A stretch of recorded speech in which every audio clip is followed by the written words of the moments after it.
అందరికి నమస్కారం అండి. ఈరోజు కీళ్లవాతం. చాలా మంది కీళ్లవాతంతో బాధపడుతుంటారు.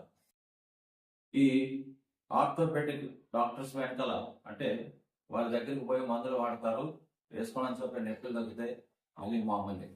సో కీళ్లవాతం అనేది ఎనిమిక్ డిజార్డర్.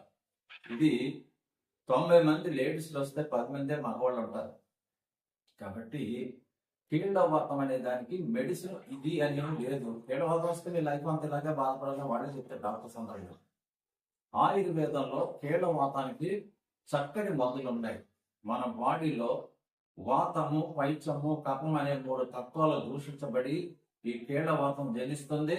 ఈ కీళ్లవాతం రావడానికి ముందు కారణం ఎనిమిక్ స్టేజ్ అంటే రక్తహీనత. రక్తహీనత ఎప్పుడైతే వచ్చిందో మనం శత్రువు దొరికినప్పుడు వాడు ఎలా మనం పట్టుకుంటాడో, ఈ రక్తహీనత ఎప్పుడైతే తగ్గిందో ఆటోమేటిక్గా శరీరం ఈ కీళ్లవాతానికి లోనవుతుంది. కాబట్టి కీళ్లవాతం చాలా మంది తగ్గదు అంటారు. 100% నేను తగ్గిస్తాను, గ్యారంటీ ట్రీట్మెంట్ ఉందని దగ్గర మందులు ఉన్నాయి. ప్లీజ్ కాంటాక్ట్ చేసి ఈ యొక్క సమస్య నుంచి బయటపడండి. మంచి చికిత్స కోసం సంప్రదించండి. Thank you.